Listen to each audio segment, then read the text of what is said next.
Suamiku pamit untuk perjalanan bisnis, lalu mengunci pintu depan dari luar dengan sebuah gembok besar.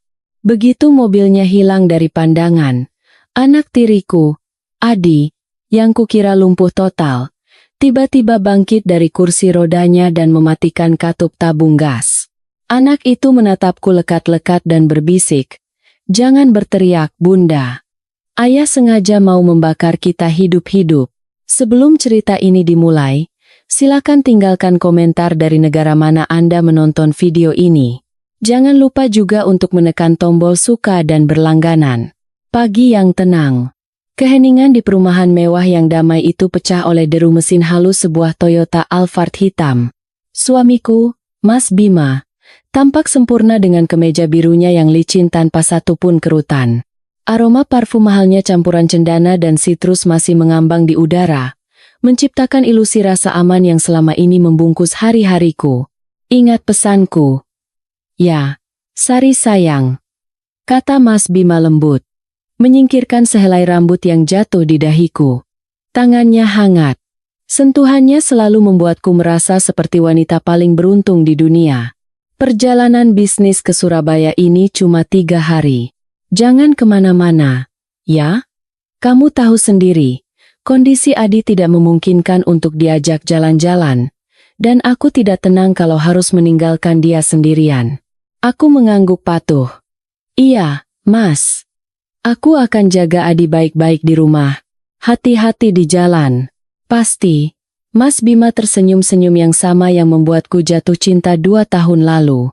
Seorang duda kaya, menawan, dan sukses yang ingin menikahi wanita biasa sepertiku. Dia melirik ke arah teras, tempat Adi duduk tanpa bergerak di kursi roda mahalnya. Anak tiriku itu berusia 10 tahun, tetapi tubuhnya rapuh seperti anak 7 tahun. Kepala Adi terkulai ke kiri, seutas air liur perlahan menetes membasahi celemek yang melingkar di lehernya. Tatapan matanya kosong, seolah menembus cakrawala. Dokter mengatakan kerusakan otaknya permanen, akibat kecelakaan yang merenggut nyawa ibu kandungnya 5 tahun lalu.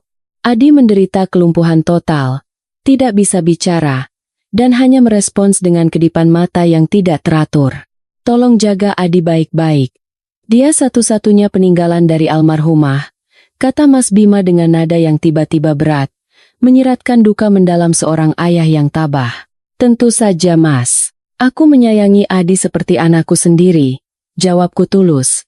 Mas Bima memberiku ciuman lama di dahi sebelum masuk ke mobilnya. Kaca jendela turun perlahan. "Oh, iya. Gerbang depan aku gembok dari luar." "Ya, sayang. Kemarin ada berita maling di blok sebelah.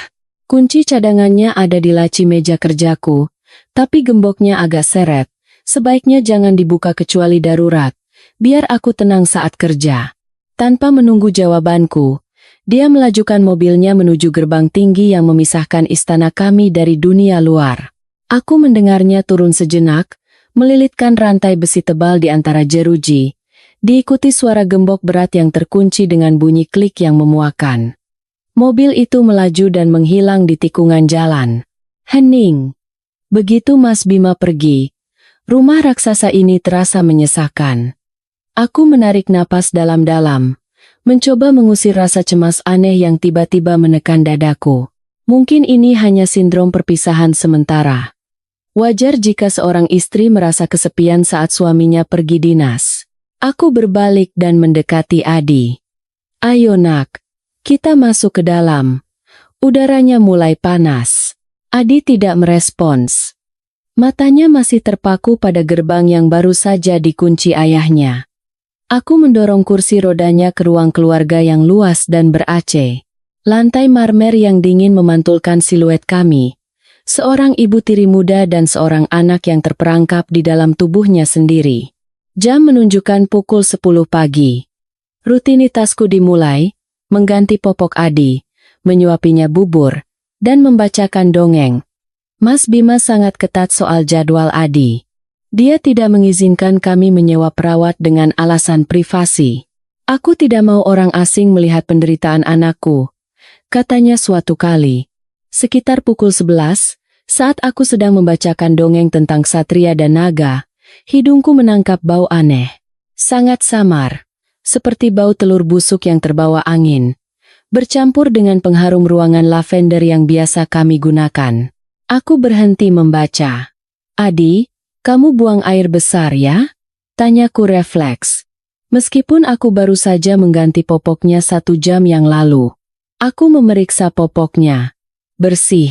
Aku bangkit dan berjalan mengelilingi ruang keluarga. Bau itu datang dan pergi. Instingku mengatakan baunya berasal dari dapur yang menyatu dengan ruang makan.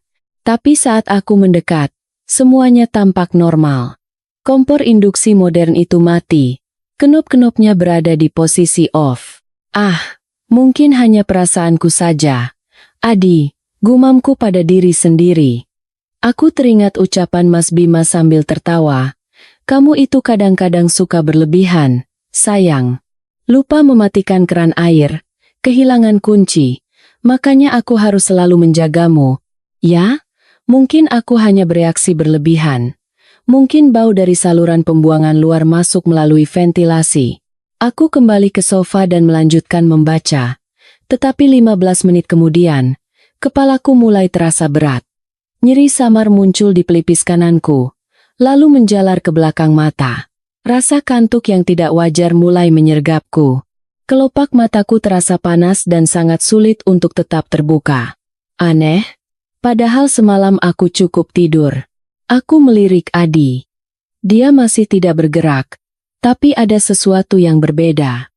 Tangannya, yang biasanya terkulai lemas di sandaran tangan, kini mengepal erat. Mungkin hanya kejang otot. Dokter bilang kekakuan otot adalah hal biasa. Bunda ambil minum dulu ya. Haus sekali, kataku pada Adi. Suaraku bahkan terdengar serak. Aku memaksa diriku bangkit. Lantai terasa bergoyang. Pandanganku sedikit kabur. Bau itu tidak lagi samar. Kini menusuk dan tajam. Menembus hidungku hingga ke dasar tenggorokan. Ini jelas bukan bau saluran pembuangan. Ini bau gas. Rasa ngeri mulai menjalar di tubuhku saat aku menyeret langkahku yang goyah ke dapur. Aku harus memeriksa sambungan tabung gas yang disimpan di lemari bawah kompor. Jantungku berdebar kencang, bersaing dengan rasa pusing yang semakin menjadi-jadi. Tanganku gemetar saat meraih gagang lemari. Begitu pintu terbuka, suara desisan pelan terdengar mengerikan di telingaku. Bau gas menghantam wajahku dengan keras. Katup regulatornya tampak miring, seolah tidak terpasang dengan benar atau sengaja dilonggarkan. Ya Tuhan! Pekiku tertahan. Aku mengulurkan tangan, mencoba memutar atau mencabut regulator itu, apa saja untuk menghentikan suara mematikan itu. Tapi kepalaku berputar hebat. Tubuhku oleng dan kakiku berubah menjadi jeli. Aku ambruk ke lantai dapur yang dingin. Aku bisa merasakan oksigen di paru-paruku terkuras dengan cepat. Kegelapan mulai merayap dari tepi pandanganku. Dalam kesadaranku yang memudar, aku teringat Adi. Adi masih di ruang keluarga. Aku harus menyelamatkannya, tapi aku tak bisa menggerakkan satu jari pun. Aku terbaring tak berdaya, menunggu kematian menjemputku dalam bentuk ledakan atau keracunan. Tepat sebelum mataku tertutup sepenuhnya, aku mendengar suara roda kursi roda berderit di lantai. Lalu, langkah kaki. Bukan langkah yang terseret, melainkan langkah yang tegas, cepat, dan mantap. Bayangan seseorang membayangi tubuhku. Apakah Mas Bima kembali? Aku memaksa membuka kelopak mataku sedikit. Sosok itu membungkuk di atas katup gas. Tangannya bergerak cekatan, memutar dan mencabut regulator dengan bunyi klik kering. Lalu melemparkannya jauh-jauh.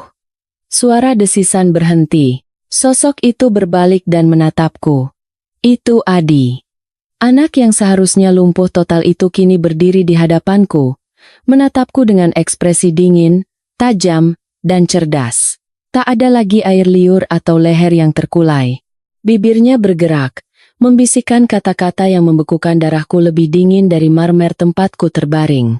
Tahan napas, Bunda. Ayah tidak lupa.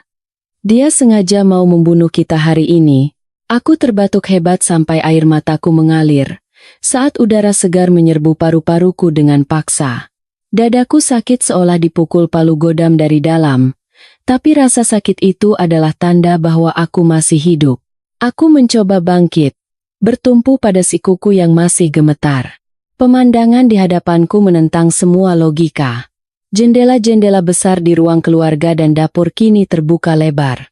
Angin kencang masuk, menyapu sisa-sisa bau gas yang beberapa menit lalu nyaris membunuhku. Dan di sana, ada sosok kecil itu. Anak yang selama 2 tahun ini ku gendong ke kamar mandi, yang kusuapi makan sesendok demi sesendok, Adi kini berdiri di atas kursi makan. Tangan kecilnya yang gesit sedang mengatur kecepatan tertinggi kipas angin dinding untuk mempercepat sirkulasi udara. Gerakannya cekatan dan terhitung. Sama sekali bukan gerakan anak dengan gangguan neuromotor. Adi. Panggilku lirih. Suaraku masih serak. Tenggorokanku kering dan perih. Dia berbalik. Tatapan kosong dan rahang miring yang kulihat setiap hari telah lenyap tanpa jejak. Wajahnya kini serius. Alisnya berkerut, dan dia menatapku dengan kedewasaan menakutkan yang tidak sesuai dengan usianya. Dia melompat turun dari kursi dengan pendaratan sempurna dan berjalan cepat ke kulkas. Dia mengambil sebotol air dingin, membukanya, lalu berlutut di sampingku. "Minum, Bunda." "Sedikit-sedikit. Kalau langsung banyak nanti muntah," perintahnya. Nada bicaranya tegas, datar, dan sangat jelas. Tidak ada gagap atau cadel. Tanganku gemetar hebat saat memegang botol itu. Aku menatapnya seolah melihat hantu. Apakah gas ini membuatku berhalusinasi? Apa aku sudah mati?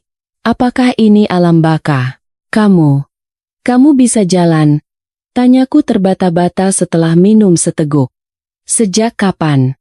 Bagaimana bisa? Adi tidak langsung menjawab.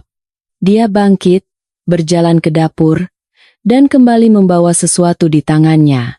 Itu selang gas dan regulator yang baru saja ia lepas. "Fokus ke sini, Bunda. Pertanyaan tentang kakiku bisa nanti. Tapi nyawa kita sekarang," katanya dingin. Dia mendekatkan ujung selang itu ke wajahku. "Lihat ini." Jari telunjuknya yang mungil menunjuk ke klem logam. Klem ini tidak longgar karena sudah tua. Lihat goresan baru di sekrupnya. Ini sengaja dilonggarkan pakai obeng minus. Dan packing karet di dalam regulatornya hilang. Aku menyipitkan mata, mencoba memahami kata-katanya dengan kepala yang masih pusing. "Maksudmu, ayahmu lupa memasangnya dengan benar?"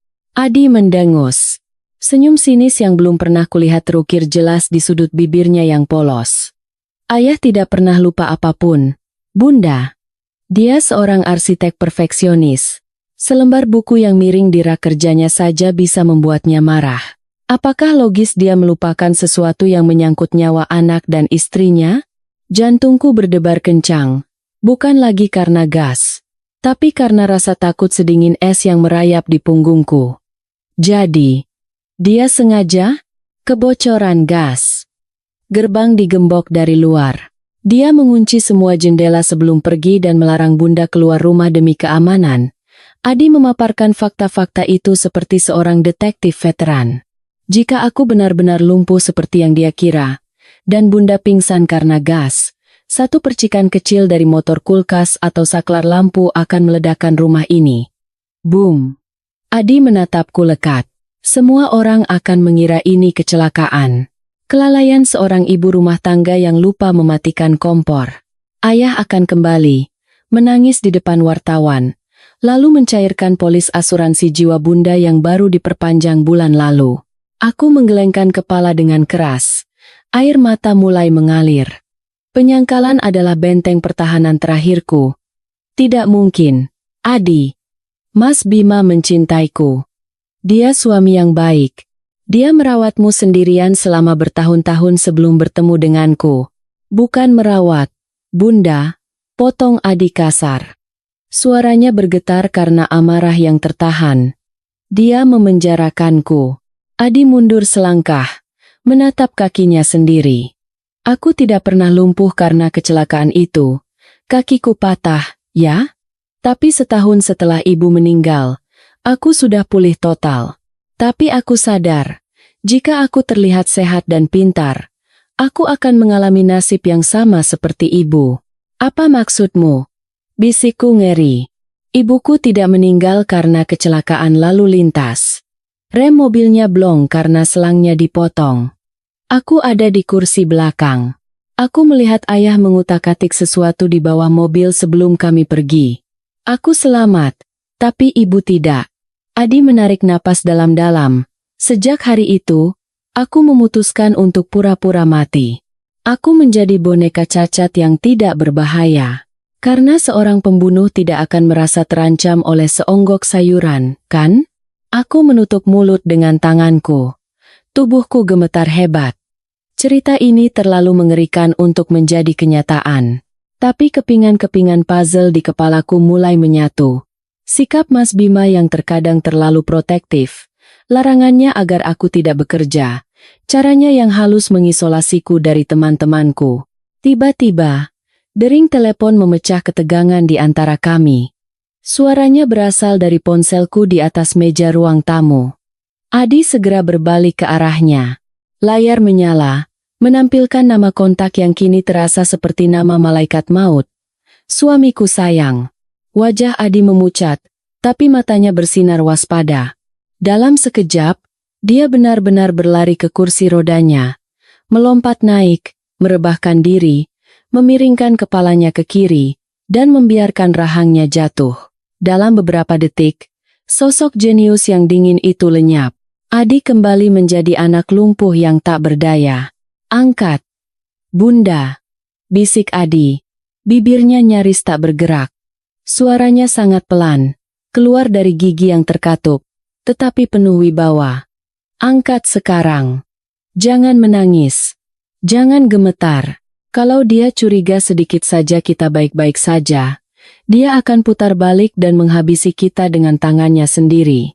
Telepon terus berdering, menuntut jawaban. Tanganku terulur untuk mengambilnya. Layar berkedip seolah menghitung mundur sisa hidupku. Aku melirik Adi. Dia mengedipkan sebelah matanya satu kali kode rahasia baru kami. Aku menekan tombol hijau dan menempelkan perangkat dingin itu ke telingaku. Mencoba menelan isak tangis yang sudah naik ke tenggorokan. Halo sayang. Suara bariton Mas Bima terdengar dari seberang sana. Begitu hangat, begitu menenangkan, dan begitu mematikan. Rumah baik-baik saja. Kenapa suaramu gemetar dan terengah-engah begitu? Pertanyaan Mas Bima membuat jantungku serasa meledak. Suaranya begitu wajar. Tapi kini di telingaku, setiap intonasinya terdengar seperti belati yang mengancam leherku. Adi, yang masih dalam posisi miring di kursi rodanya, menatapku tajam dengan mata kirinya yang sedikit terbuka, seolah mengirimkan sinyal bahaya. Jangan buat kesalahan. Aku baru lari dari kamar mandi. Mas, dustaku, otakku berputar kencang mencari alasan yang masuk akal. Tadi aku dengar suara kaca pecah. Kupikir kucing tetangga masuk lewat jendela dapur. Hening sejenak di seberang sana. Aku bisa mendengar napas Mas Bima yang tertahan. Apakah dia akan percaya? Kucing? Suaranya terdengar sedikit kecewa. Tapi bukankah semua jendela sudah kututup? Bagaimana bisa kucing masuk? Apa kamu membuka jendela, Sari? Pertanyaan itu adalah jebakan. Jika aku bilang aku membuka jendela, dia akan tahu gasnya sudah hilang. Jika aku bilang tertutup, dia akan curiga kenapa aku tidak mati lemas. Mungkin tadi tidak tertutup rapat, Mas. Sedikit terbuka karena angin, jawabku cepat, berusaha terdengar naif seperti Sari yang dia kenal. Tapi sudah kututup lagi, kok. Jangan khawatir. Oh, begitu, jawabnya perlahan. Ya sudah. Istirahat saja. Jangan lupa periksa kompor gas. Ya? Entah kenapa perasaanku tidak enak. Siapa tahu ada kebocoran atau apa. Kamu kan kadang alang kalau lagi flu suka tidak bisa mencium bau. Dia sedang menanam alibinya. Jika polisi menemukan jasadku yang hangus, dia akan bersaksi bahwa dia sudah memperingatkanku lewat telepon, tapi karena kelalaianku. Iya, Mas. Semuanya baik-baik saja. Kamu kerja saja yang tenang, ya? kataku dengan bibir gemetar menahan mual. Aku cinta kamu, Sari. Aku juga cinta kamu, Mas. Panggilan berakhir. Ponsel terlepas dari tanganku dan jatuh dengan bunyi gedebuk pelan di atas karpet.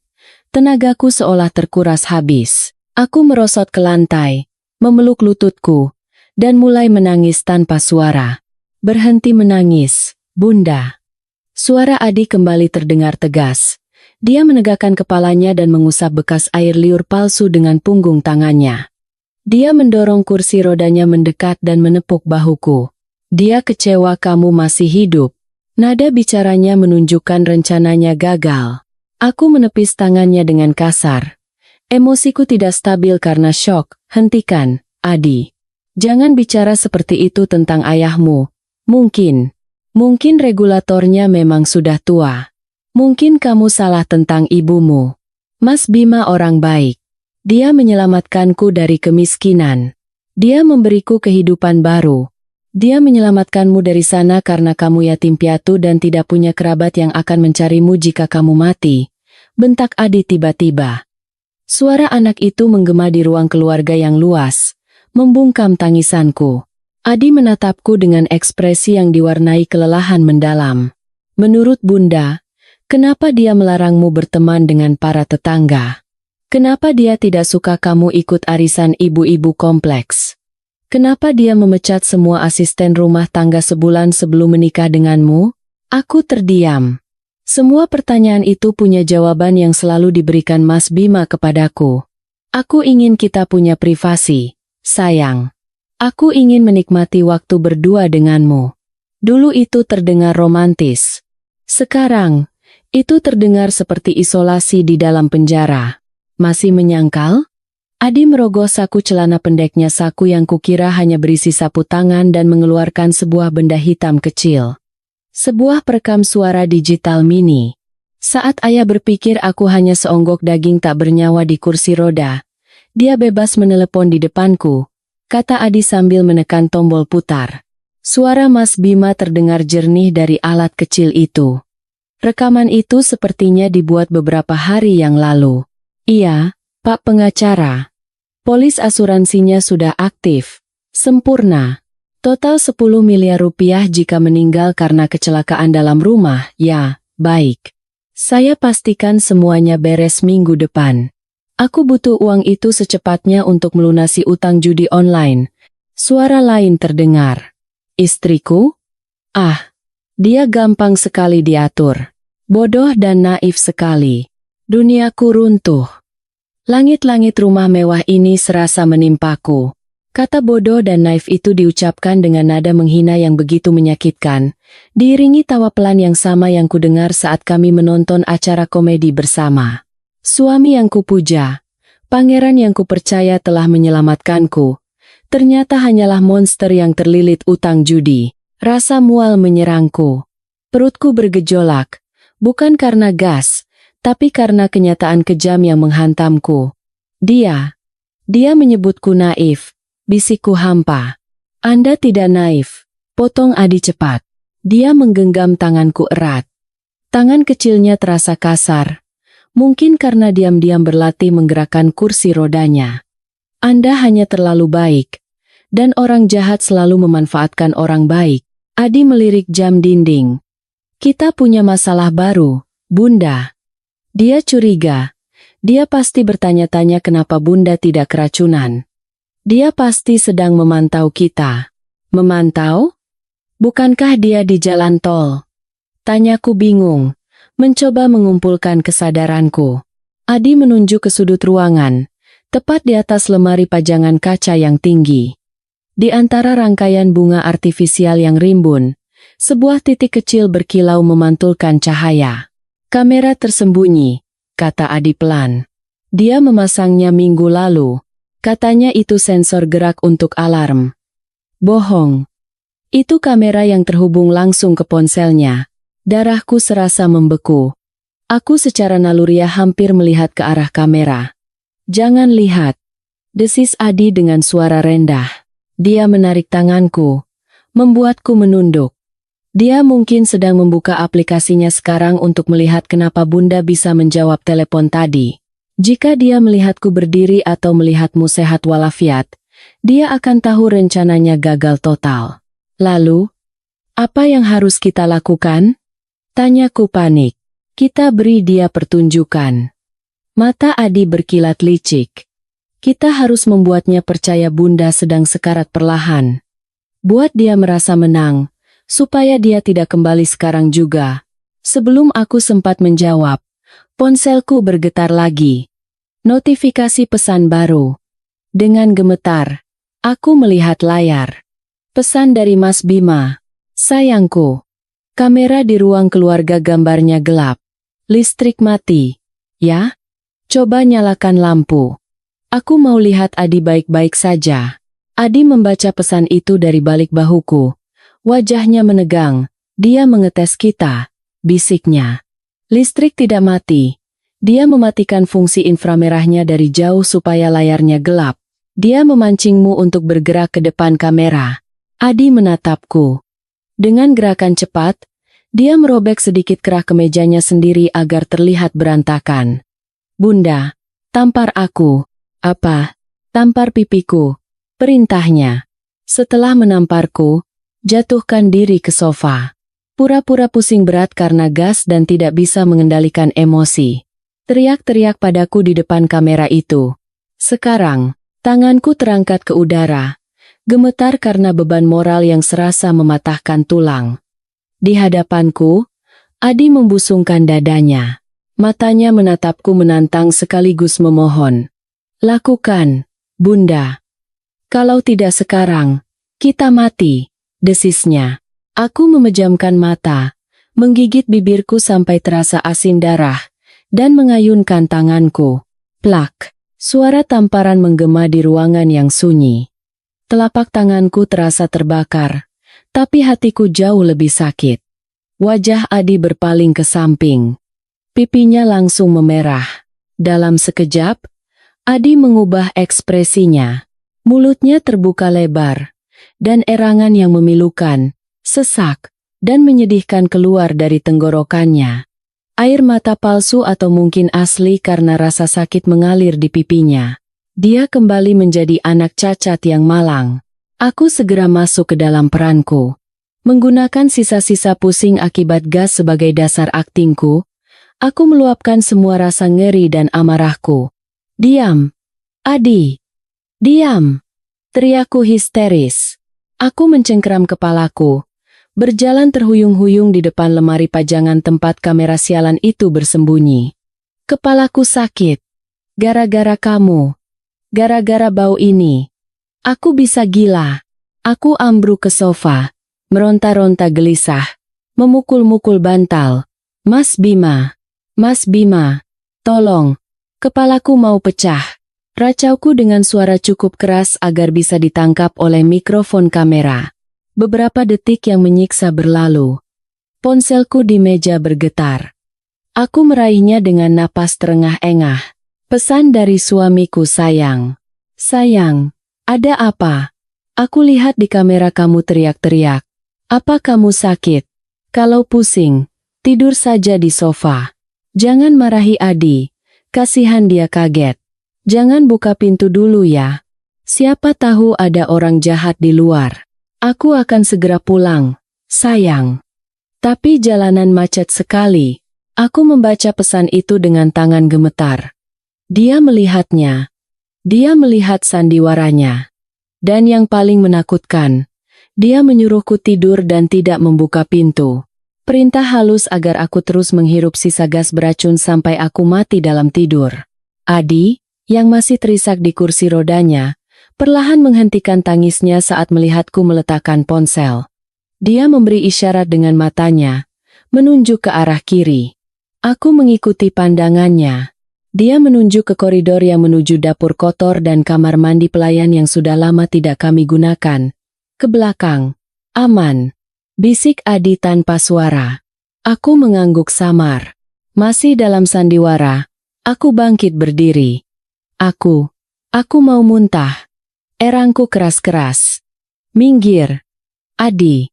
Aku berlari ke koridor belakang, keluar dari jangkauan pandang kamera ruang keluarga. Begitu sampai di pintu kamar mandi pelayan yang kecil dan lembab, Adi sudah menyusul, mendorong kursi rodanya dengan kecepatan penuh. Kami berdua masuk, dan Adi mengunci pintu dari dalam. Di ruangan seluas 2 meter persegi yang berbau kapur barus itu, topeng kami akhirnya terlepas. Aku merosot di samping bak mandi kering, menangis tanpa henti dan tanpa suara. Maafkan Bunda, Adi. Maaf sudah menamparmu. Adi mengabaikan permintaan maafku. Dia sibuk mengeluarkan sebuah tablet tipis yang disembunyikan di kompartemen belakang sandaran kursi rodanya yang telah ia modifikasi sendiri. Jari-jari mungilnya menari lincah di atas layar. Simpan air matamu, Bunda, katanya dingin, meskipun pipinya masih memerah bekas tamparanku. Nanti akan kita butuhkan. Sekarang, lihat ini. Adi mendekatkan tablet itu ke wajahku. Sebulan yang lalu, aku meretas sinkronisasi cloud dan chat ayah. Aku tahu dia merencanakan sesuatu, tapi baru hari ini aku dapat buktinya. Dia membuat kesalahan fatal dengan tidak menonaktifkan sinkronisasi data di tablet tua ini. Layar menunjukkan aplikasi pesan instan, bukan percakapan dengan klien atau kolega. Itu adalah percakapan panas dengan kontak bernama Clara Interior Design. Mataku menelusuri baris-baris teks. Setiap kata menghantam dadaku lebih keras dari palu godam. Bima, gas sudah siap. Katupnya sudah kulonggarkan. Si bodoh dan si pincang itu terkurung. Aku berangkat sekarang. Pura-pura dinas. 2 jam yang lalu. Clara, pasti berhasilkan, sayang. Aku tidak mau menunggu lebih lama lagi untuk jadi jandamu, tahu? Tiket kita ke Paris minggu depan sudah kupesan. Bima, tenang saja, sayang. Sari itu naif, tidak akan curiga apa-apa. Kalaupun tidak mati karena gas, dia akan pingsan dan tidak sengaja menyenggol lilin aromaterapi yang kunyalakan di meja samping sofa. Rumahnya akan jadi abu. Kita dapat asuransi dan menikah di Eropa. Selamat tinggal kemiskinan. Clara, jahat banget sih kamu. Tapi itu yang bikin aku suka. I love you, calon suamiku yang jutawan. Bima, love you more. Sabar sedikit. Sejam lagi pasti masuk berita kebakaran. Di bawah percakapan itu, ada foto yang baru saja dikirim oleh Clara. Sebuah test pack dengan 2 garis merah. Clara, bonus untukmu. Junior sudah datang. Duniaku benar-benar gelap. 2 tahun cintaku, pengabdianku, ketulusanku merawat anaknya. Semua dibalas dengan rencana pembunuhan sekejam ini. Dia tidak hanya ingin membunuhku demi uang. Dia ingin menggantikanku dengan wanita lain dan anak baru mereka. Dan dia menyebut anaknya sendiri, Adi, si pincang. Tekanan di dadaku bukan lagi kesedihan. Itu berubah menjadi sesuatu yang lain, sesuatu yang panas, membara, dan tajam. Aku menatap layar, menanamkan setiap kata terkutuk itu ke dalam ingatanku. Air mataku berhenti. Napasku yang tadinya memburu kini menjadi tenang, namun berat dan dalam. Bunda? Panggil Adi lirih, mungkin terkejut dengan perubahan ekspresi mendadakku. Aku berbalik menatap anak tiriku. Tidak ada lagi Sari yang manis dan lemah. Tidak ada lagi Sari yang penurut. Adi, suaraku rendah, bergetar bukan karena takut, tapi karena dendam yang baru lahir. Tablet ini, bisa merekam kita sekarang? Adi mengangguk bingung. Bisa. Kenapa? Rekam aku, perintahku. Aku mengusap sisa jejak air mata dengan kasar. Kita tidak akan mati hari ini. Dan kita juga tidak akan lari. Aku mengepalkan tanganku begitu erat hingga kuku-kuku menancap di telapak tangan. Dia ingin melihat rumah ini terbakar. Kan? Baiklah. Kita akan tunjukkan padanya api yang sesungguhnya pantas dia dapatkan. Keluar dari kamar mandi kecil itu seperti kembali ke medan perang tanpa senjata. Bau gas sudah hampir hilang berkat jendela yang terbuka. Tetapi bau pengkhianatan kini meresap di setiap sudut rumah. Ingat, Bunda, bisik Adi, menarik ujung blusku pelan. Bunda bukan Sari yang kuat. Bunda adalah Sari yang keracunan gas, pusing, Dan setengah sadar, tatap matamu kosong. Jangan lihat lurus ke kamera. Aku mengangguk lemah. Dengan langkah terhuyung-huyung, aku berjalan kembali ke panggung sandiwara kami, sofa ruang keluarga. Aku mengacak-acak rambutku, menempelkan beberapa helai di dahi yang berkeringat. Wajahku sudah pucat tanpa perlu riasan. Saznanje bahwa suamiku mencoba membunuhku sudah cukup untuk menguras darah dari wajahku. Begitu aku merebahkan diri di sofa, ponsel di meja bergetar panjang. Nada dering khusus yang dulu membuatku tersenyum, kini terdengar seperti sirene kematian. Panggilan video dari suamiku sayang. Dia ingin memastikan. Dia ketakutan. Angkat. Perintah Adi. Dia segera mengambil posisi di kursi rodanya tepat di belakangku, kembali menjadi patung yang rusak. Tanganku gemetar hebat saat menekan ikon kamera hijau. Wajah Mas Bima muncul di layar. Dia berada di dalam mobil, latar belakang jalan tol bergerak cepat.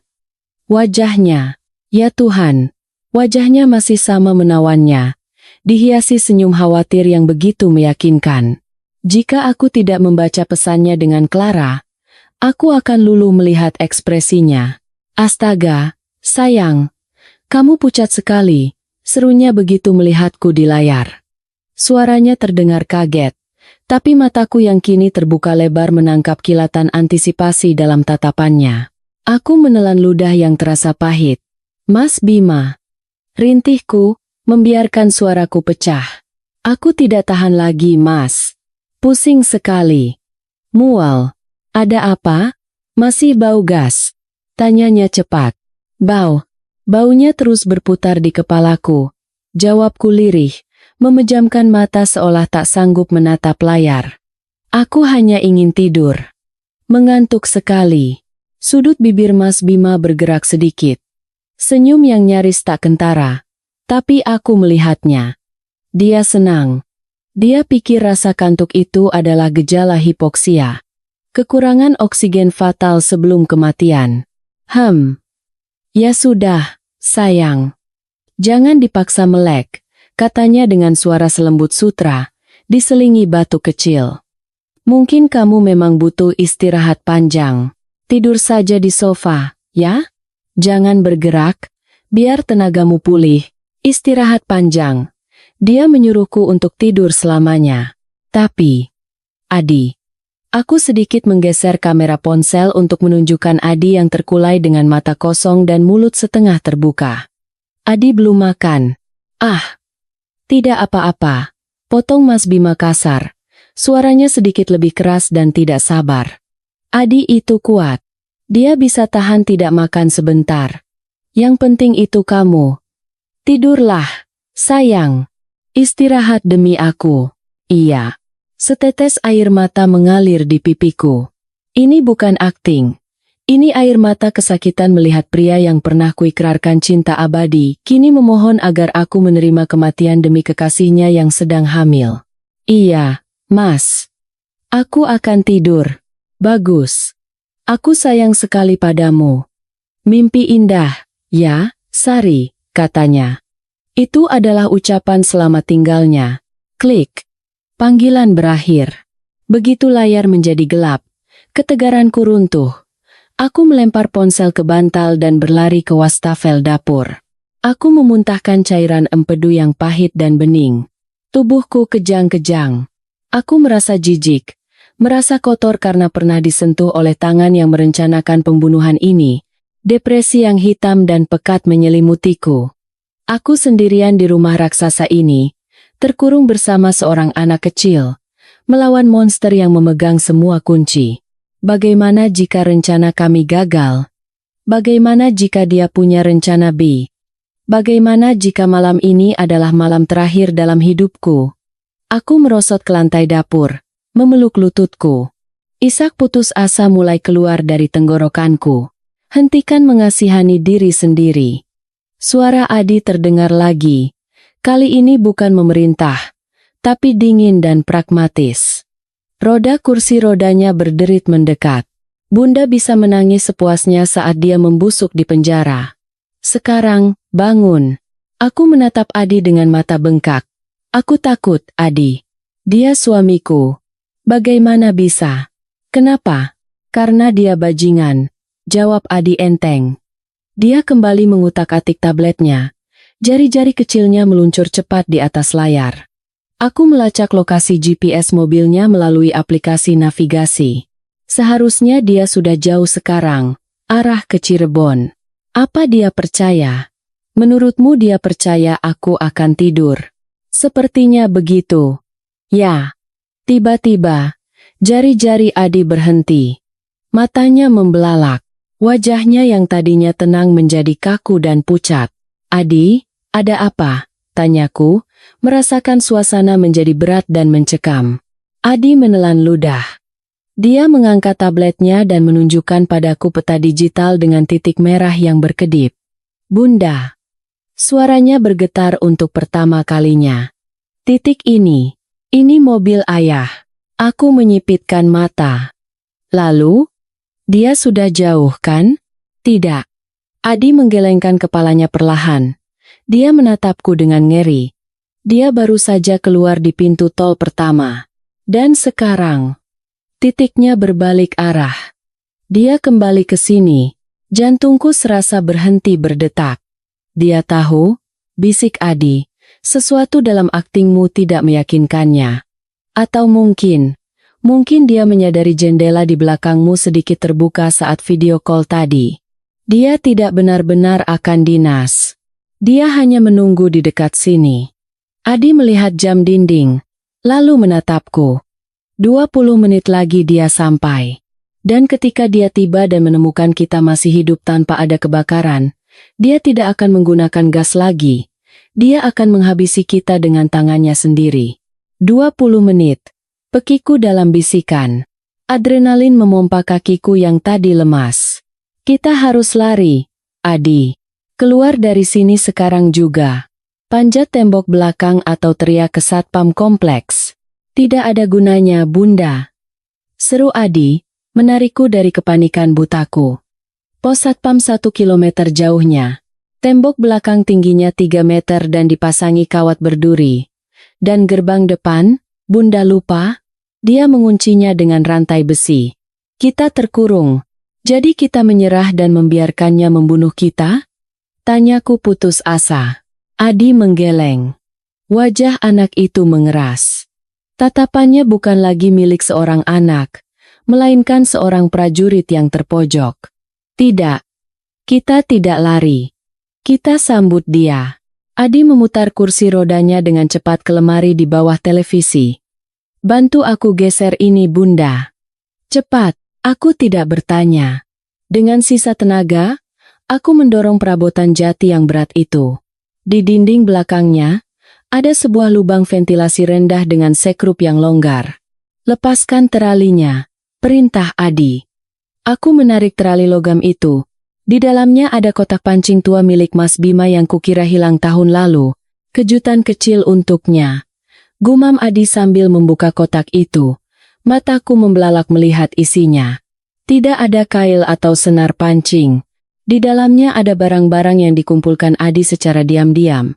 Sebuah palu kecil, cutter berkarat, semprotan merica buatan sendiri dari botol parfum dan cabai, dan yang paling mengejutkan, sebuah alat kejut listrik portabel. Taser. Dari mana kamu dapat ini? Bisikku ngeri. Punya ayah. Dia beli untuk pertahanan diri di mobil. Aku mencurinya 6 bulan lalu saat dia mabuk. Dia pikir alat itu hilang di tempat cuci mobil. Jelas Adi cepat. Sambil memeriksa daya alat itu. Suara percikan listrik biru yang berderak terdengar menakutkan sekaligus melegakan. Baterainya penuh. Adi menyerahkan taser itu kepadaku. Pegang ini, Bunda. Ini satu-satunya kesempatanmu. Saat dia mendekat, jangan ragu. Arahkan ke lehernya dan tekan tombolnya sampai dia jatuh. Dengan tangan gemetar, aku memegang benda dingin itu. Perutku mual membayangkan harus menyakiti suamiku. Pria yang memelukku setiap malam. Tapi ingatan akan pesannya yang merencanakan untuk membakar kami hidup-hidup menghapus keraguanku. Sekarang, dengarkan rencananya. Adi menatapku lekat. Kita tidak bisa menyerangnya di ruang keluarga. Ada kamera. Dia pasti akan memeriksa rekamannya begitu masuk untuk mencari tahu di mana kita. Jadi, kita akan bersembunyi di titik buta. Kamar mandi pelayan terlalu kecil. Kita akan bersembunyi di gudang bawah tangga. Gelap, sempit, dan yang terpenting, di luar sudut pandang kamera. Bagaimana jika dia tidak ke sana? Senyum Adi licik. Oh, dia akan ke sana. Karena aku akan menjatuhkan kursi rodaku di depan pintu gudang itu. Dia akan berpikir aku jatuh dan merangkak ke sana. Atau Bunda membawaku bersembunyi di sana. Rencananya jenius sekaligus gila. Kami bergerak cepat seperti pasukan khusus, membereskan sedikit kekacauan di ruang keluarga agar terlihat normal. Adi dengan susah payah melompat turun dari kursi rodanya. Kami menjatuhkan kursi roda kosong itu di depan pintu gudang yang setengah terbuka, menciptakan ilusi kepanikan. Lalu, Adi dan aku masuk ke dalam kegelapan. Kami berjongkok di antara tumpukan kardus bahan makanan, di belakang meja dapur tengah. Napasku memburu. Adi menggenggam tanganku erat. Telapak tangannya dingin. 5 menit berlalu. Hening. 10 menit. Hanya detak jam dinding yang berbunyi seperti bom waktu. 15 menit. Aku mendengar suara ban di atas kerikil jalan masuk. Jantungku serasa mau copot. Dia sudah tiba. Mesin mobil dimatikan. Hening. Lalu, suara logam beradu dengan logam. Rantai gerbang dibuka. Dia tidak membunyikan klakson. Dia tidak memanggil namaku. Dia datang diam-diam, seperti pencuri yang memasuki rumahnya sendiri. Pintu depan terbuka perlahan. Langkah kaki terdengar di lantai marmer. Tap, tap, tap. Suara sepatu pantofel mahal yang biasa ku dengar saat dia pulang kerja, kini terdengar seperti langkah algojo. Sari, panggilnya. Suaranya datar dan dingin. Tak ada lagi kekhawatiran seperti di telepon. Adi? Tidak ada jawaban. Rumah itu sunyi. Dia melangkah lebih dalam. Dari celah di bawah meja gudang, aku bisa melihat bayangan kakinya bergerak ke arah ruang keluarga. Dia berhenti. Mungkin sedang melihat sekeliling. Sialan. Umpatnya pelan. Baunya sudah hilang. Dia menyadari jendelanya terbuka. Bayangannya bergerak lagi. Dia berjalan menuju kursi roda yang jatuh di depan tempat persembunyian kami. Dia berhenti tepat di depan pintu gudang. Kami hanya berjarak beberapa sentimeter, dipisahkan oleh pintu tipis dan meja dapur. Aku mencengkram taser dengan sekuat tenaga. Keringat dingin mengalir di dahiku. Main petak umpet, ya? Tawanya. Tawa kering tanpa emosi. Keluarlah. Sari. Aku tahu kamu belum mati. Gasnya kurang banyak, rupanya. Hah. Tiba-tiba, benda berat dan logam jatuh ke lantai dengan bunyi kleng yang keras. Aku mengintip sedikit. Di tangan kanannya bukan lagi tas kerja. Dia memegang linggis panjang berbentuk salib yang berkilau di bawah cahaya. Dia tidak datang untuk menolong. Dia datang untuk memastikan tidak ada saksi yang tersisa. Mas Bima melangkah maju. Dia menendang kursi roda Adi, membuatnya terbang menabrak dinding. Anak pincang sialan, geramnya, saat dia masuk ke area dapur. Sekarang, keluar. Biar ayah beri kalian obat tidur abadi. Dia hanya berjarak 2 langkah dari kami, memeriksa lemari-lemari, membelakangi kami. Adi menyikutku. Sekarang, aku menarik napas dalam-dalam, mengumpulkan semua keberanian yang tersisa dari seorang istri yang dikhianati dan seorang ibu yang melindungi anaknya. Aku bangkit dari tempat persembunyian. Taser di tangan kananku berdengung dengan suara derak tajam. Aku di sini. Mas Bima. Seruku. Mas Bima berbalik. Matanya membelalak kaget. Linggis di tangannya terangkat. Tapi sebelum dia sempat mengayunkannya, aku menerjangnya. Suara derak yang tajam dan menakutkan memenuhi dapur, diikuti oleh jeritan kesakitan yang bukan berasal dari mulutku. Taser itu menempel di leher Mas Bima. Tubuh pria besar itu kejang hebat. Matanya memutih. Urat-urat di lehernya menonjol, dan linggis yang dipegangnya jatuh ke lantai dengan bunyi berdentang. Mas Bima ambruk seperti pohon yang ditebang. Tubuhnya menghantam lantai dengan bunyi gedebuk yang menyakitkan. Aku terengah-engah, mundur selangkah. Tanganku gemetar begitu hebat hingga nyaris menjatuhkan senjataku. Aku menatap tubuh suamiku yang masih kejang dan mengerang lemah. "Maaf, Mas," bisikku refleks. Kebiasaan lama sebagai istri penurut yang bodoh masih tersisa. Aku merasa bersalah telah menyakitinya. "Jangan minta maaf. Lakukan sekali lagi, Bunda." Sampai dia pingsan. Teriak Adi dari belakangku. Teriakan Adi menyadarkanku kembali ke kenyataan. Tapi sesaat terlambat. Saat aku hendak melangkah maju untuk memberikan sengatan kedua, tangan Mas Bima bergerak secepat kilat dan mencengkeram pergelangan kakiku. Cengkeramannya seperti penjepit baja. "Jalang sialan," geramnya dengan suara kasar dan menakutkan. Mas Bima menarik kakiku. Aku kehilangan keseimbangan dan jatuh ke belakang. Bagian belakang kepalaku membentur lantai ubin. Pandanganku dipenuhi bintang-bintang. Taser itu terlempar, jauh dari jangkauanku. Mas Bima, dengan wajah memerah karena marah, mencoba bangkit dengan goyah.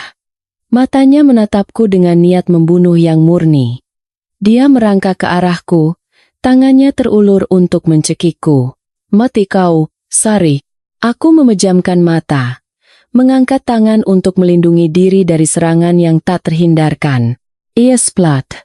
Tiba-tiba, terdengar suara cairan disemprotkan, diikuti oleh bau pedas yang langsung memenuhi udara. "ARGH. Mataku!"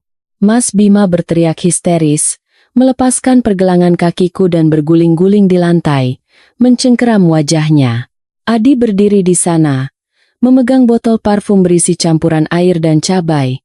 Dia tanpa ampun menyemprotkannya ke wajah ayahnya, menekan tombol semprot berulang kali. "Lari, Bunda. Ke atas. Cepat." Perintah Adi. Aku tidak membuang waktu sedetik pun. Adrenalin mengalahkan rasa sakit di kepalaku. Aku bangkit, menggandeng tangan kecil Adi, dan berlari keluar dari dapur. Kami bergegas menaiki tangga spiral yang megah. Di belakang kami, Mas Bima meraung seperti binatang buas yang terluka, buta sementara, menabrak perabotan dan kursi. "Akan kubunuh kalian. Kurobek-robek kalian berdua." Ancamannya menggema di seluruh rumah.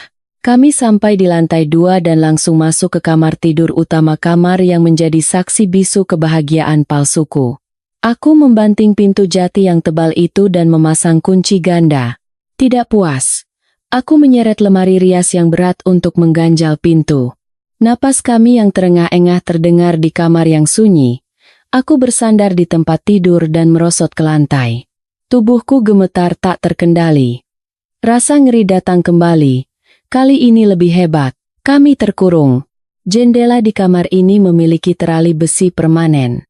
Satu-satunya jalan keluar adalah pintu yang baru saja kami barikade. Dan di balik pintu itu, ada monster yang marah. "Kita akan mati, Adi. Kita akan mati," racauku sambil memeluk lutut. "Dia akan mendobrak pintu. Dia akan membunuh kita pelan-pelan." Adi berjalan tertatih-tatih mendekat. Kaki kecilnya lecet karena berlari tanpa alas. Dia tidak menangis. Dia menatapku serius. "Bunda mau menyerah?" tanyanya dingin. "Kita tidak punya senjata lagi." Tasernya tertinggal di bawah, isaku. Adi menarik napas dalam-dalam, lalu melakukan sesuatu yang membuatku membeku. Dia menamparku. Tidak keras, tapi cukup untuk membuatku kaget dan berhenti menangis.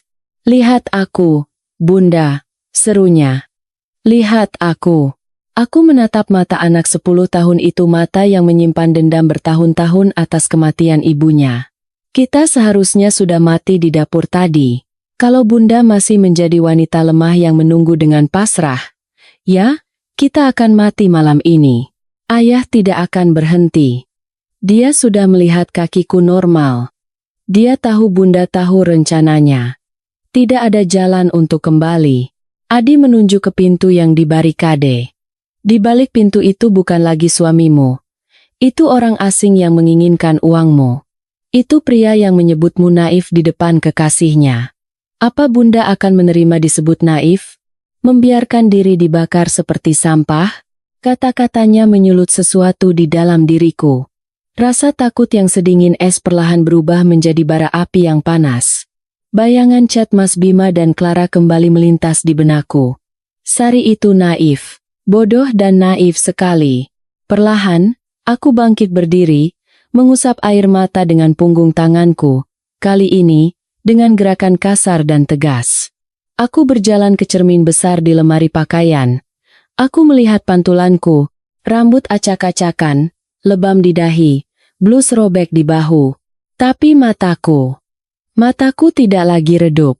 Aku bukan lagi Sari si yatim piatu yang haus kasih sayang. Aku bukan lagi istri penurut yang bisa dibodohi dengan kata-kata manis. Aku berbalik menghadap Adi. Kamu benar. Sari yang dulu sudah mati karena gas.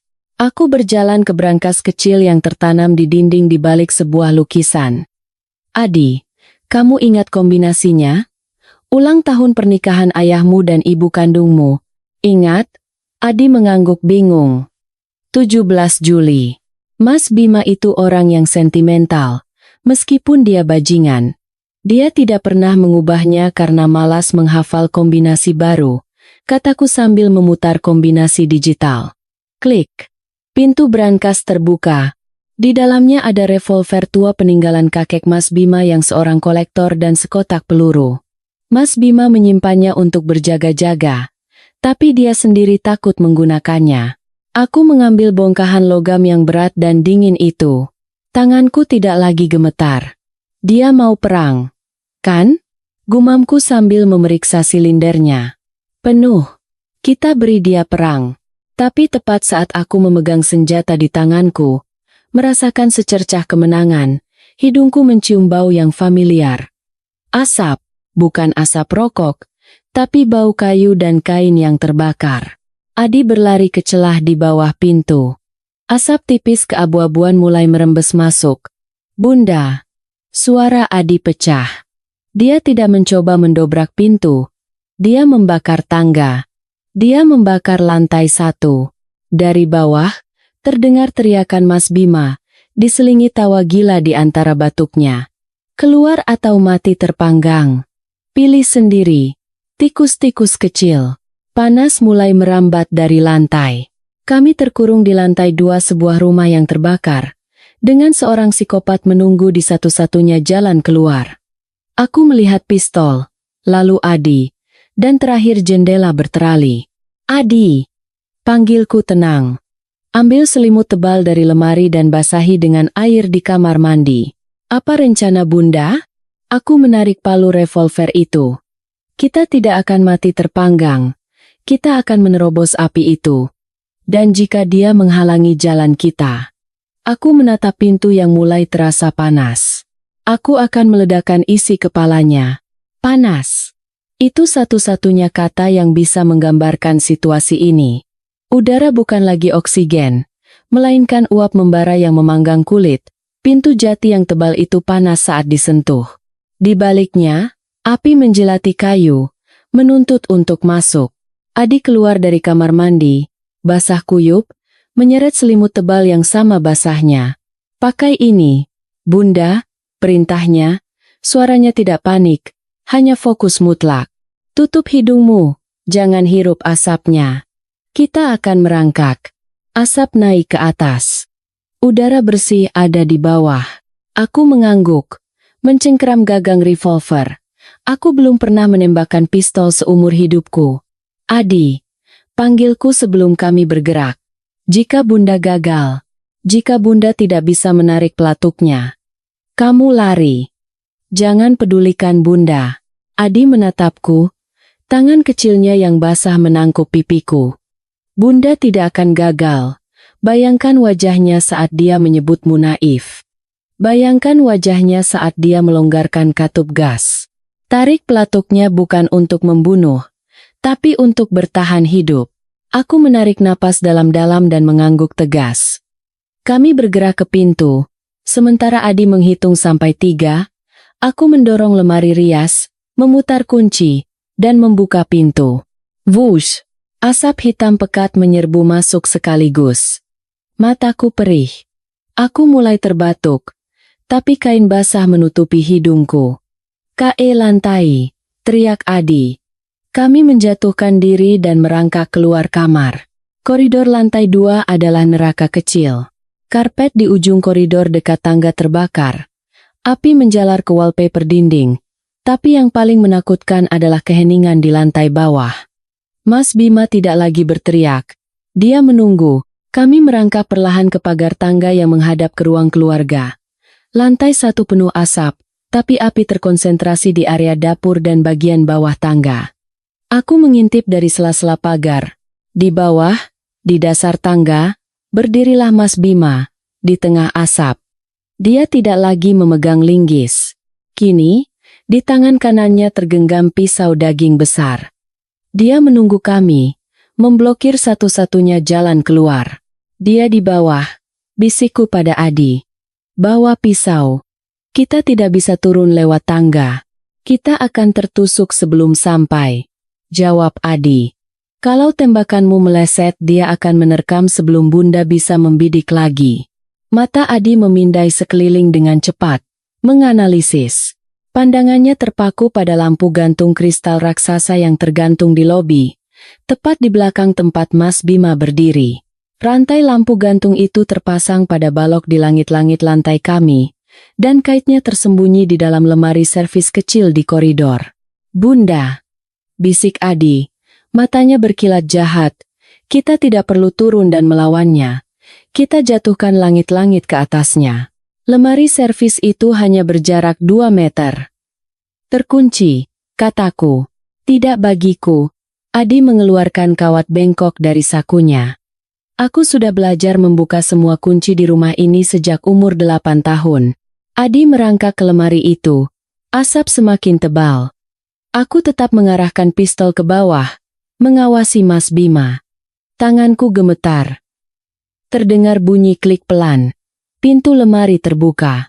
Di dalamnya, dudukan rantai yang menopang lampu seberat 50 kg itu terpasang pada baut dengan mur besar.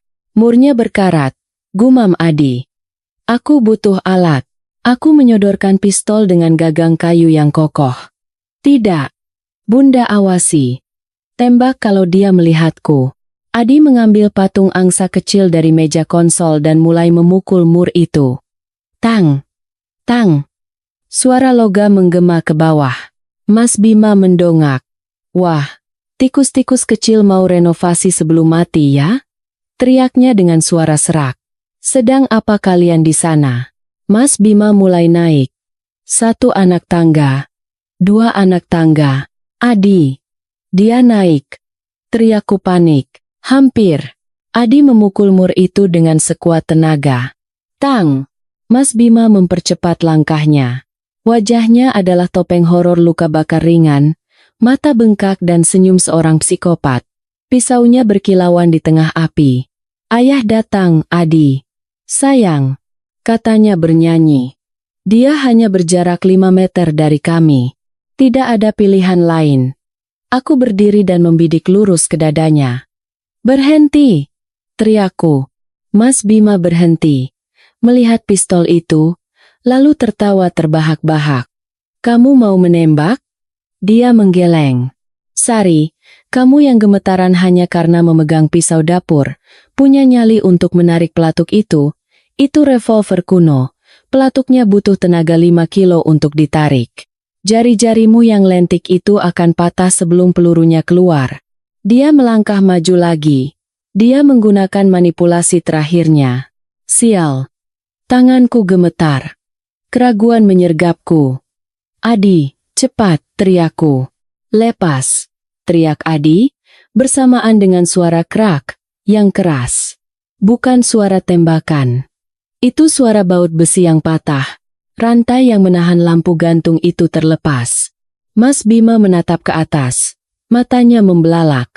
Gravitasi melakukan tugasnya. Lampu gantung kristal raksasa itu jatuh menukik. Tidak menimpanya secara langsung karena dia sudah di tengah tangga, tapi menghantam dasar tangga dengan ledakan kaca yang memekakan telinga. Pecahan tajam berterbangan seperti pecahan peluru.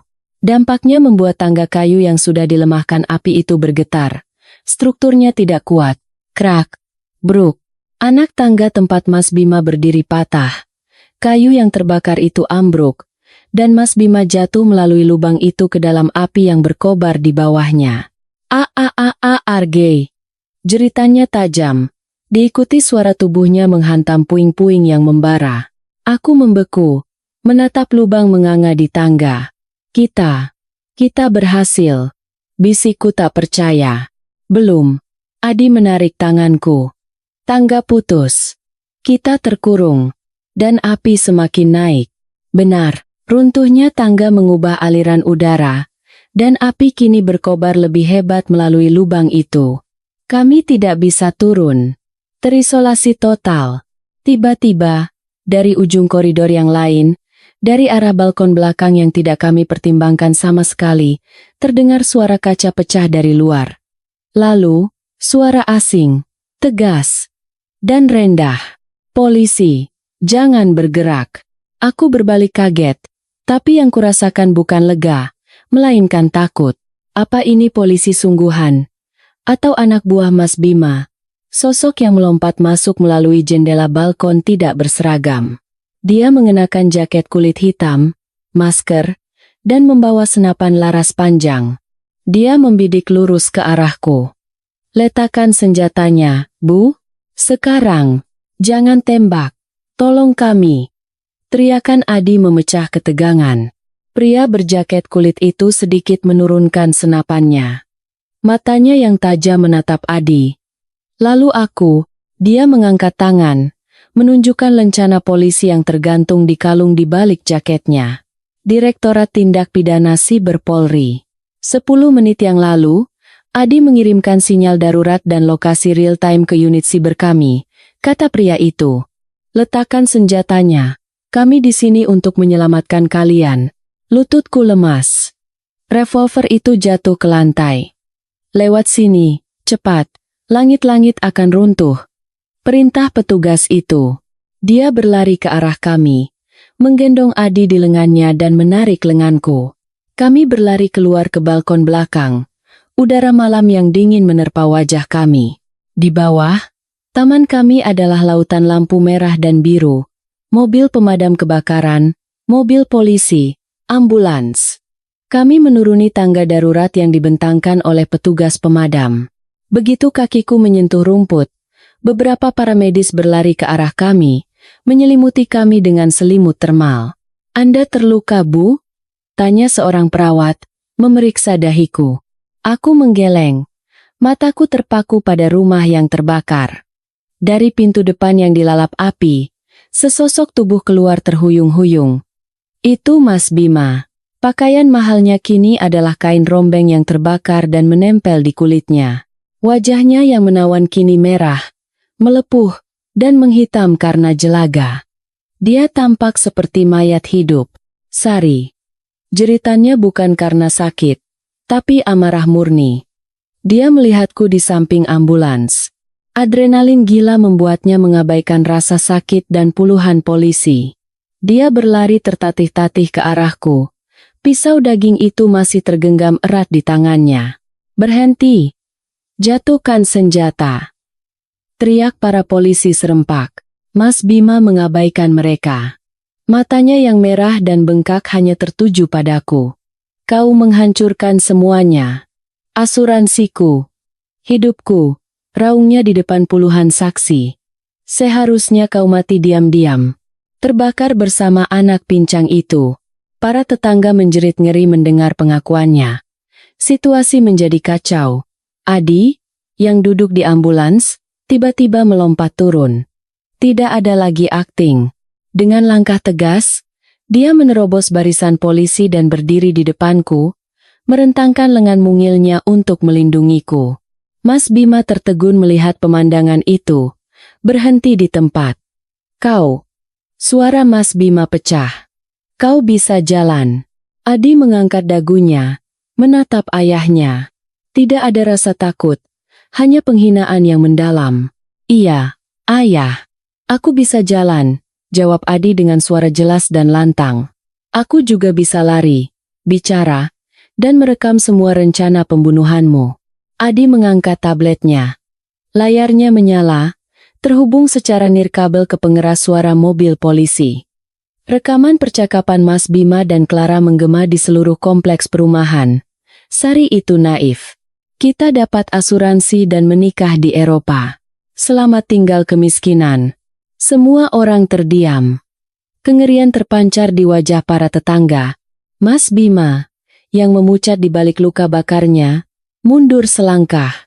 Rahasianya terbongkar.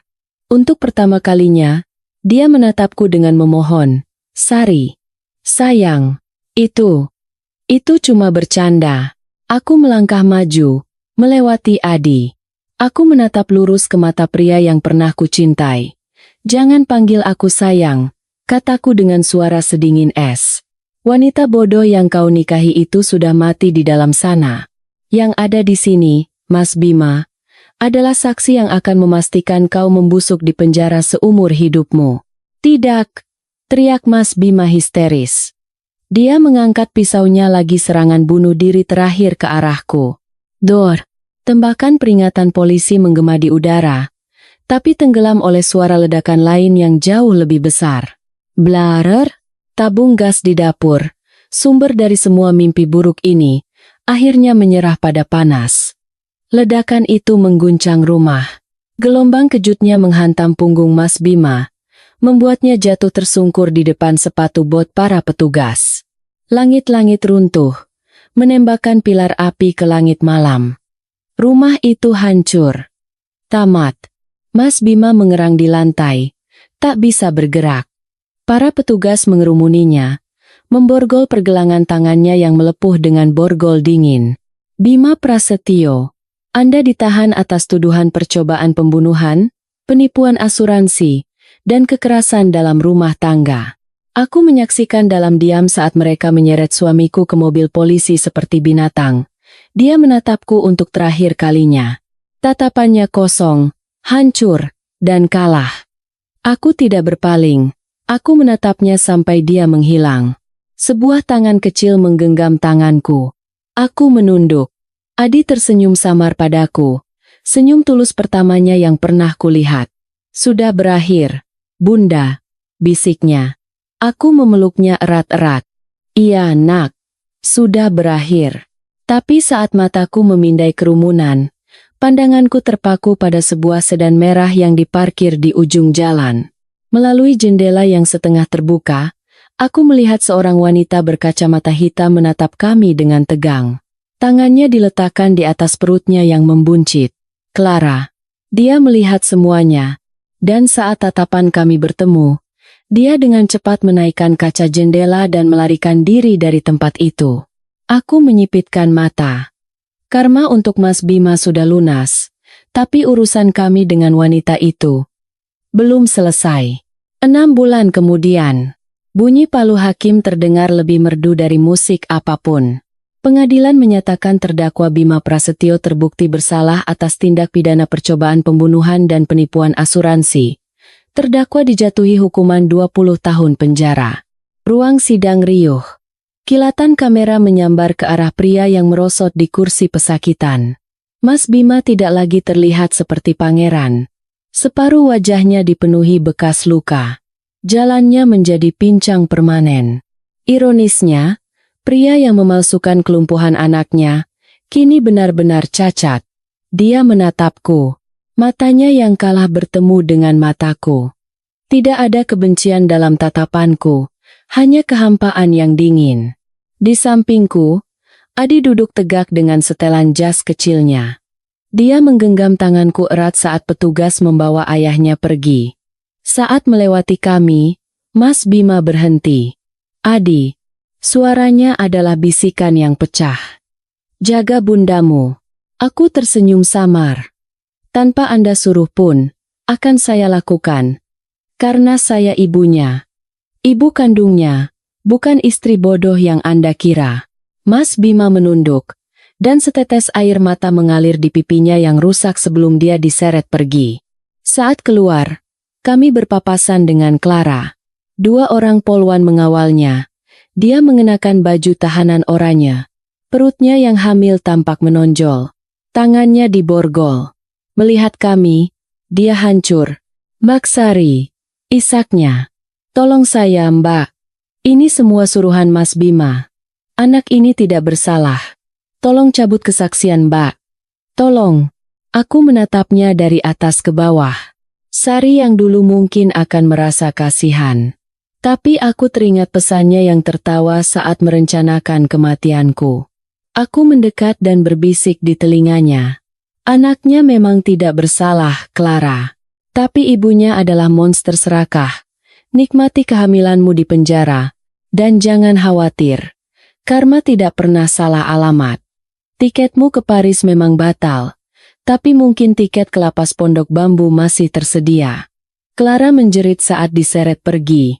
Sebulan kemudian, angin sore berhembus di teras rumah baruku, sebuah rumah mungil yang nyaman. Di halaman rumput, Adi sedang berlari-larian dengan seekor anak anjing Golden Retriever yang baru kami adopsi. Tawanya adalah musik kehidupan yang murni. "Lihat, Bunda," serunya sambil melambai. Dia duduk di sampingku. "Malam ini kita merayakan apa?" Aku mengeluarkan sebuah amplop besar. Di dalamnya ada akta kelahiran baru dan surat putusan adopsiku. Nama Adi tidak lagi menyandang nama keluarga beracun ayahnya. Kini, dia memiliki nama baru yang kami pilih bersama. "Merayakan ini," kataku. "Mulai hari ini, kamu resmi anak Bunda, tanpa kata tiri. Hanya kita berdua." Adi membaca nama barunya. Bibirnya bergetar. Anak jenius yang bisa meretas sistem dan membuat senjata rakitan itu kembali menjadi anak kecil yang rapuh. Dia memelukku dengan sekuat tenaga. "Terima kasih, Bunda. Terima kasih karena tidak mati hari itu," isaknya di bahuku. "Terima kasih sudah menyelamatkanku." Aku mengelus kepalanya. "Bunda yang berterima kasih padamu, Nak," bisikku. "Kamu yang menyelamatkan Bunda. Kamu yang membangunkan Bunda dari tidur panjang." Ponselku bergetar. Notifikasi berita. Arsitek percobaan pembunuhan istri Bima Prasetyo ditemukan tewas di penjara. Tinggalkan surat penyesalan. Aku membeku sejenak. Adi melirik ke layar. Hening. Aku mematikan layar ponsel dan menelungkupkannya di meja. Tidak ada air mata. Tidak ada kesedihan. Hanya penutupan penuh dari sebuah bab yang mengerikan. "Ayo masuk, Adi," kataku sambil mengulurkan tangan padanya. "Bunda lapar. Bunda masakin soto ayam kesukaanmu. Jangan lupa kunci gerbangnya." Adi menatapku, tersenyum cerah, dan menyambut tanganku. "Siap, Bunda. Kali ini, tidak akan ada lagi gembok rusak di rumah ini." Kami melangkah masuk ke dalam rumah yang hangat dan terang, menutup pintu bagi masa lalu yang kelam, dan membuka pintu menuju kehidupan yang akhirnya benar-benar menjadi milik kami.